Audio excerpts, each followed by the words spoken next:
Stephanie from History Hustle, and I'm standing in front of the Bronze Soldier here in Tallinn, Estonia, and it's a war monument that commemorates the fallen Soviet soldiers during the liberation of Estonia. And why do I say liberation? Well, that is because the Soviets were occupiers themselves.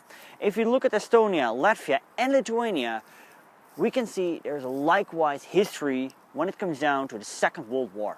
And in this video, I'm going to talk about Estonia during the Second World War. In August 1939, Adolf Hitler and Joseph Stalin signed a non-aggression pact, the so-called Molotov-Ribbentroppact. Both countries would not attack each other. Also, spheres of influences were agreed, and Estonia would fall under the sphere of influence of the Soviet Union. Soviet troops were stationed in Estonia. Now, the Estonian government did not put up armed resistance out of fear of total destruction. In the summer of 1940, total occupation of Estonia by the Soviet Union was a fact, and Estonia now lived on under the name of the Estonian Socialist Soviet Republic. Stalin unleashed a wave of terror. Many former political leaders as well as military officers were prosecuted. 2,200 of them were executed. Tens of thousands were sent to work camps, the gulags in the east of Russia. Many of them would not return. 1 year later, 22nd of June 1941, Nazi Germany launches Operation Barbarossa, a full-scale military attack to defeat the Soviet Union. The Nazis advanced through the Baltic states. Now, at first, the Estonians greeted the Nazis as liberators. How more bad than the Soviets could they be? But they were wrong. The Nazis fully ignored the Estonian wish for independence. Estonia became part of Reichskommissariat Ostland.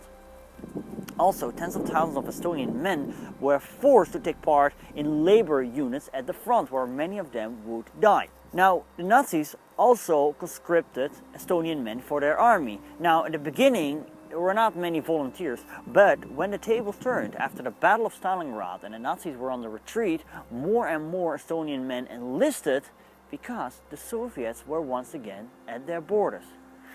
The Soviets once again conquered and occupied Estonia, and once again thousands of people were sent to Siberia.